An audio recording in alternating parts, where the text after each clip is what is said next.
تلاش کرتے ہو تو وہ کیا تمہیں عزت دیں گے؟ وہ تو کل اچھا کہتے ہیں پرسوں برا کہنے لگ جاتے ہیں۔ لوگوں کے سامنے گڈ بک میں آنا چاہو گے تو وہ تو سویرے تمہارے بارے میں کچھ کہیں گے، شام کچھ اور کہیں گے۔ اپنی روحانی زندگی آباد کریں، اپنے مسلح کو وقت دیں اور دنیا سے چھپ کر اس موبائل کو بند کر کے اور اپنے آپ سے بھی چھپ کے اور تنہا ہو کے چھپا کے سارا کچھ اپنے آنسو اپنے رب کی بارگاہ میں پیش کریں، اس کے حضور حاضری دیں۔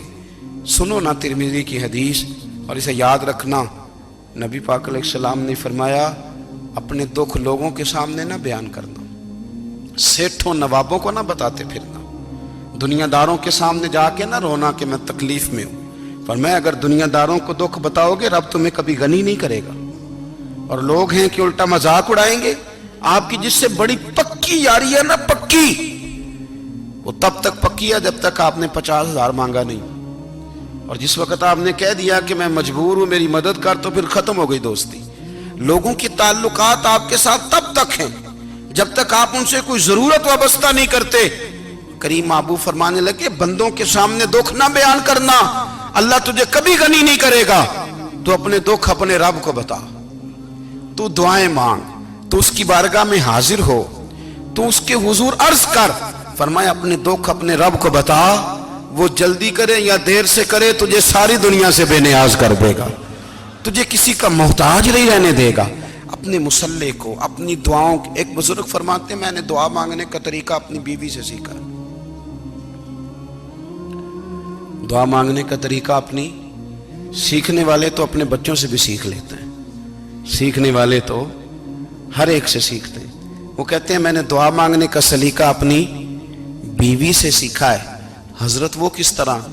فرمانے لگے میری بیوی نے نا مجھے کوئی کام بتایا، کچھ پیسوں کی ضرورت کے لیے کہا، تو میں نے اسے کہا کہ بھئی ابھی میرے پاس نہیں ہے، کچھ دنوں میں آتے ہیں تو میں دے دوں گا۔ عورتوں کی عادت ہوتی ہے وہ بار بار یاد کراتی ہیں، 2-4 دنوں کے بعد پھر اس نے کہا حضرت وہ میں نے کہا تھا کچھ پیسے، میں نے اسے کہا کہ ابھی میرے پاس نہیں ہے، کچھ دنوں میں ملتے ہیں تو میں تمہیں دے دوں گا۔ اس نے کچھ دنوں کے بعد پھر کہا حضور وہ میں نے کچھ پیسے کہے تھے۔ فرماتے میں نے ڈانٹ دیا، میں نے کہا کہ کیا تو روز مجھے شرمندہ کرتی ہے، کہا نا میرے پاس نہیں ہے، ہوں گے تو دے دوں گا، تو روز یاد کراتی ہے۔ فرماتے ہیں اس نے پہلے تو میری ڈانٹ کو سہا، پھر میرے سخت جملوں نے اس کی آنکھوں میں آنسو پیدا کر دیے، پھر اس نے اپنے آنچل میں اپنے اس دکھ کو سمیٹا، اور پھر اس نے ایک جملہ کہا تو میں رو پڑا، اور مجھے اپنے رب سے مانگنے کا طریقہ آ گیا۔ مجھے کہنے لگی حضرت جی آپ نے ڈانٹ دیا میں نے سہ لیا، پر آپ ہی میرے شوہر ہیں، بتائیں نا آپ سے نہ کہوں تو میں کس سے جا کے کہوں۔ فرماتے ہیں میں رو پڑا اور میں کھل کے رویا اور میں تڑپ کے رویا، اور پھر میری سسکیاں بند گئیں۔ تو مجھے کہنے لگی آپ کو کیا ہوا؟ میں نے کہا مجھے بھی دعا مانگنی آ گئی ہے، جب میں اسے کہوں گا نا اللہ تو ہی میرا رب ہے، میں تجھ سے نہ کہوں تو میں کس سے جا کے کہوں؟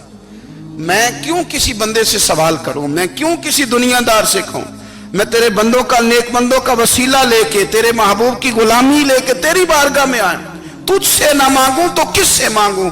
سمجھ آ گئی ہے جب میں اس رنگ میں مانگوں گا تو پھر رب میرے اوپر بڑا ہی فضل فرمائے گا، وہ میرے اوپر بڑی رحمت کرے گا، وہ میرے لیے آسانیاں کرے گا۔ عزیز دوستو ہم اس طرح کرنے لگ گئے ہیں کہ ہم نے نا اپنے تعلقات پر اعتماد کرنا شروع کر دیا ہے۔ میرے تعلقات بہت ہیں، ہم نے اپنی دولت پر اعتماد کرنا شروع کر دیا ہے، میرے پاس دولت بہت ہے۔ ہم نے اپنے علم پر، اپنی شہرت پر اعتماد کرنا شروع کر دیا ہے کہ میرے پاس فلاں چیز بہت ہے۔ یاد رکھنا جب بے نیاز اپنی صفت بے نیازی دکھاتا ہے تو بڑی بڑی دولتوں والے مجبور نظر آتے ہیں۔ بھائیو جب انسان کا رشتہ اپنے مالک کے ساتھ ہوتا ہے پھر تو غم بھی کچھ نہیں کہتے، پریشانیاں بھی کچھ نہیں کہتی، پھر تو زندگی صبر والی، پھر تو زندگی توکل والی، پھر تو زندگی بھروسے والی، پھر انسان اپنے آپ کو رسوا نہیں کرتا، دنیا داروں سے امیدیں اس کی ختم ہو جاتی، امیدیں اللہ رسول سے لگا لیتا ہے، مضبوط ہو جاتا ہے، مضبوط، طاقتور ہو جاتا ہے، خوددار ہو جاتا ہے، باوقار باعزت ہو جاتا ہے۔ حضرت بہلول دانا رحمت اللہ علیہ بیٹھے تھے تو ہارون رشید حج کر کے آ رہا تھا، تو رستے میں حضرت شیخ سے ملاقات ہو گئی تو السلام علیکم کے بعد کہنے لگا حضور کوئی حکم ہو تو بتائیے گا. تو حضرت بہلول دنا فرمانے لگے تیرا رب کون ہے؟ اس نے کہا اللہ. تو فرمایا میرا کون ہے؟ کہا اللہ. فرمانے لگے تو بڑا ہی بیوقوف ہے، کیا تو یہ سمجھتا ہے کہ رب ہارون رشید کو تو دے گا اور بہلول دانا کو بھول جائے گا؟ تیرا بھی وہی رب ہے، میرا بھی وہی رب ہے. اس نے اگر تجھے دے کے آزمایا ہے تو ہو سکتا ہے مجھے نہ دے کے آزما رہا ہو. جب اس کی حکمت کے تقاضے ہوں گے تو عطا کرے گا اور دے گا. تو جا اپنا کام کر. بھائی اپنی روحانی زندگی، اپنی عبادات، اپنے وظائف، اپنے روزمرہ کے معاملات، اپنی دعائیں، اپنا استغفار. دیکھو کوئی مشکل کام تو نہیں 2 رکوع ہیں سورہ واقعہ کہ اگر رات کو پڑھ لی جائے تو. میں کس طرح یہ بات بیان کروں کہ تعویذ بانٹنا آسان ہے اور وظیفہ بتانا مشکل ہے. سارا دن تعویذ بانٹیں تو لوگ لینے کو تیار ہیں، اور اگر آپ وظیفہ بتائیں تو کہتے ہیں تو مشکل کام ہے. او خدا کے بندے، اگر آپ کا تعلق قرآن پاک کے ساتھ مضبوط ہو، قرآن پاک کے ساتھ اگر آپ کا رشتہ ہو، لوگ سفارشیں ڈھونڈتے ہیں نا دنیا میں کوئی تعلق مل جائے تو میرا کام ہو جائے. دنیا میں اتنا مشکل معاملہ ہے، آخرت میں مجھے بتائیے گا کتنا مشکل معاملہ ہوگا. میرے نبی پاک صلی اللہ تعالی علیہ وسلم نے فرمایا جو لوگ سورہ ملک پڑھا کرتے تھے نا، سورہ ملک، یہ سورت ملک قیامت میں ان کی سفارش کرے گی اور اس طرح کرے گی کہ کہے گی اے اللہ یہاں اس بندے کو جنت میں داخل کر دے یا مجھے قرآن پاک سے علیحدہ کر دے. تو رب فرمائے گا جا اس کا دامن تھام کے اسے جنت تک پہنچایا. آپ بات کو سمجھیں، جب آپ کے تعلقات اپنے معاملات کے ساتھ مضبوط ہوں گے، یہ نبی کریم نے وعدہ کیا ہے کہ تو سورت واقعہ پڑھ تیرے گھر میں فاقہ نہیں آئے گا. حضرت عبداللہ ابن مسعود رضی اللہ تعالیٰ عنہ بیمار تھے تو حضرت عثمان غنی رضی اللہ تعالیٰ عنہ تیمارداری کے لیے تشریف لے گئے اور جا کر کے کہا کہ آپ بڑے بیمار ہیں، آپ کی بیٹیاں زیادہ ہیں، میں چاہتا ہوں کہ خزانے میں سے کچھ مدد کروں. تو سیدنا عبداللہ ابن مسعود رضی اللہ تعالیٰ عنہ اٹھ کے بیٹھ گئے اور کہنے لگے امیر المومنین، اللہ آپ کو میری طرف سے، میری بیٹیوں کی طرف سے بہتر صلہ دے. میری بیٹیوں کو کسی خزانے کی ضرورت نہیں، میں نے انہیں خزانہ دے دیا ہے. کہا جناب آپ نے کون سا خزانہ دیا ہے؟ میں آپ کے مالی معاملات کو جانتا ہوں. تو فرمانے لگے امیر المومنین، میرے نبی کریم نے فرمایا ہے جو سورت واقعہ پڑھے اسے کبھی فاقہ نہیں آتا. میں نے بیٹیوں کو یاد کرا دی ہے، یہ خزانہ میں نے انہیں دے دیا ہے. وہ سارے والدین سنیں جو بیٹیوں کے لیے پریشان رہتے. حضرت عبداللہ ابن مسعود نصیحت کر رہے ہیں، فرمانے لگے میں نے سورت واقعہ یاد بھی کرا دی ہے، پڑھنے کی عادت بھی ڈال دی ہے. حضور نے فرمایا ہے جو سورت واقعہ پڑھے اسے فاقہ نہیں آتا. کہنے لگے چاند تو اپنی جگہ چھوڑ سکتا ہے، سورج گر سکتا ہے، تارے ٹوٹ سکتے ہیں، پر مدینے والے رسول کی بات غلط نہیں ہو سکتی. حضور نے فرمایا فاقہ نہیں آئے گا تو انشاءاللہ کبھی بھی نہیں آئے گا. کرنے کا کام یہ ہے کہ ہم اپنے معاملات، اپنی عبادات، اپنی دعائیں کبھی 10 منٹ عادت ہو جائے نا دعا مانگنے کی علیحدہ سے رات کو. حضور نے فرمایا جو فرض نماز کے بعد دعا مانگے اللہ اس کی قبول کر لیتا ہے. نبی پاک صلی اللہ تعالی علیہ وسلم نے فرمایا اللہ مسافر کی دعا قبول فرماتا ہے. حضور نے فرمایا اللہ مظلوم کی دعا قبول فرماتا ہے. حضور نے فرمایا بیمار سے دعا کراؤ اللہ اس کی دعا قبول فرماتا ہے. میرے نبی پاک نے فرمایا ماں باپ جب بھی اولاد کے لیے ہاتھ اٹھائیں، ویسے تے بلے شاہ تو آسمانی اڈدیاں ہی پھڑ دیں، جڑا گھر بیٹھا انہوں بڑھیا ہی نہیں. حضور فرمانے لگے ماں باپ جب بھی اولاد کے لیے دعا فرمائیں اللہ ان کی دعا کو قبول کرتا ہے.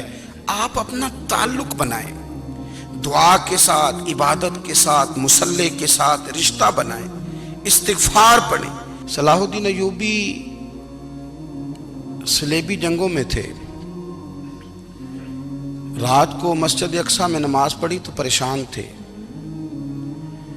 ایک بزرگ سے ملاقات ہوئی تو وہ کہنے لگے کہ آپ بڑے پریشان ہیں. کہنے لگے حضور پریشان اس لیے ہوں کہ پہلے ہی مسلمان کمزور ہے، اب میں نے سنا ہے دشمن کا ایک بحری بیڑا وہ جنگی سامان سے بھرا ہوا آ رہا ہے، تو اب ان کے پاس اور تلواریں اور نیزے آ جائیں گے، مسلمانوں کے پاس پہلے ہی وسائل کی کمی ہے، پریشان ہو کس طرح کر کے مقابلہ کریں گے. یہ بات کہتے ہی صلاح الدین ایوبی نے بزرگوں سے کہا حضور آپ بھی دعا کرنا، دعا کی بڑی طاقت ہے. میرے نبی پاک نے فرمایا دعا مومن کا ہتھیار ہے، دعا مومن کا، دعا مومن کا۔ حضور نے فرمایا تقدیر کو سوائے دعا کے کوئی چیز نہیں بدل سکتی۔ دعا مومن کا ہتھیار ہے، یہ کافر کے پاس کوئی نہیں، یہ ہتھیار ہے مومن کا۔ اللہ کرے آپ کو سمجھ آئے، پھر سنیں، کئی بار کہہ چکا ہوں، یہ ہتھیار ہے۔ کافر کے مقابلے میں جو تیرے پاس سب سے بڑا ہتھیار ہے وہ دعا ہے۔ دعائیں کرانی چھوڑ دی، کرنی چھوڑ دی، لینی چھوڑ دی۔ حضرت سیدنا انس بن مالک رضی اللہ تعالیٰ عنہ فرمایا کرتے تھے، میں نے وہ رنگ دیکھا ہے جب حضور دعا مانگتے تھے اور حضور کی مقدس آنکھوں میں آنسو بھی ساتھ ہی بہا کرتے تھے، میں نے وہ انداز دیکھا ہے۔ تو صلاح الدین ایوبی بزرگ سے کہنے لگے آپ بھی دعا کیجیے، اور خود رونے لگے اور سر سجدے میں رکھ کے رونے لگے، اور عشاء سے لے کر فجر تک روئے، خوب روئے۔ صبح وہ بزرگ آئے تو صلاح الدین ایوبی کا خوبصورت اور ہنستا ہوا چہرہ دیکھا، کہنے لگے آپ بڑے خوش ہیں، رات تو میں نے بڑے روتے ہوئے دیکھا تھا۔ تو کہنے لگے حضور وہ جو بحری بیڑا آ رہا تھا نا وہ پانی میں ڈوب گیا ہے، اب وہ نہیں آ رہا، ابھی خبر آئی ہے تو میں بڑا خوش ہوں۔ بزرگ کہنے لگے اٹھ سینے سے لگ اور سن ایک بات، وہ بحری بیڑا پانی میں نہیں ڈوبا، وہ تیرے آنسوؤں میں ڈوب گیا ہے۔ وہ جو تو رات رویا ہے نا رب کریم کی بارگاہ میں تو وہ ڈوب گیا ہے۔ حضرت عائشہ صدیقہ رضی اللہ تعالیٰ عنہ فرماتی ہیں ایک عورت تھی اور اسے نبی پاک صلی اللہ تعالیٰ علیہ وسلم نے نا وہ کلمہ پڑھ کے مسلمان ہوئی، مدینہ طیبہ آ گئی، تو حضور نے مسجد نبوی شریف میں اس کے لیے مکان، ایک سادہ سا کمرہ ساتھ مسجد کے بنوا دیا، وہیں رہنے لگی۔ اکثر وہ سیدہ طیبہ کے پاس آتی تو حضرت عائشہ صدیقہ رضی اللہ تعالیٰ عنہ فرماتی ہیں وہ بڑی باتیں سناتی اور آخر میں کہتی وہ ہار والا دن بھی بڑا عجیب دن تھا اور میرے رب کی قدرتوں کا دن تھا، وہ بھی بڑا عجیب دن تھا۔ سیدہ عائشہ صدیقہ رضی اللہ تعالیٰ عنہ ایک دن فرمانے لگی کہ تو ہار والے دن کا بڑا ذکر کرتی ہے، وہ کیا دن تھا؟ تو خاتون کہنے لگی اماں جی وہ دن تھا جب میرے رب پر بھروسہ اور مضبوط ہو گیا، جس دن میرا اپنے رب پر توکل اور بڑھا، میرے ایمان میں یقین میں اور پختگی آئی۔ کہنے لگی میں ایک گھر کی کنیز تھی، نوکرانی تھی، اس گھر میں ایک بچی تھی جس کے پاس سونے چاندی ہیرے جواہرات کا ہار تھا۔ اس زمانے میں نا چمڑے کے اوپر لوگ ہیرے جواہرات لگاتے تھے، کئی دفعہ سرخ رنگ کے چمڑے پہ لگائے جاتے تھے، وہ بچی پہنتی تھی۔ تو کہتی ہوں بچی کے اس نے اتار کے رکھا یا اس سے گرا وہ ہار تو چیل اسے اٹھا کے لے گئی گوشت سمجھ کے، اور میرے سامنے اٹھا کے لے گئی۔ گھر والوں نے مجھ سے پوچھا، یہ بخاری میں موجود ہے، گھر والوں نے پوچھا مجھ سے کہ وہ ہار کہاں ہے، تو میں نے کہا چیل اٹھا کے لے گئی۔ گھر میں کچھ چوری ہو جائے تو سب سے پہلا الزام کس پہ لگتا ہے؟ ملازمین پہ۔ کہتے انہوں نے مجھے بڑا مارا، بڑی تکلیف تھی، حتیٰ کہ میری شرمگاہ تک کی تلاشی لی، میری عزت اتنی خراب کی میں بتا نہیں سکتی۔ میں نے اپنی زندگی میں ایک واقعہ دیکھا، ایک امیر گھر میں چوری ہو گئی، ملازم کو اتنا مارا کہ وہ چارپائی پہ پڑ گیا، پولیس والوں سے اتنی مار پروائی گئی کہ وہ بیچارہ چارپائی پہ پڑ گیا، اور پھر وہ اتنا بیمار ہوا اور کچھ دنوں کے بعد پتہ چل گیا کہ چور تو اپنا بیٹا ہے ان کا، پھر اس کا انتقال ہو گیا۔ اب وہ سیٹھ صاحب اور گھر والے آ کے نا مرنے والے کے کان میں معافیاں مانگ رہے ہیں، کان میں۔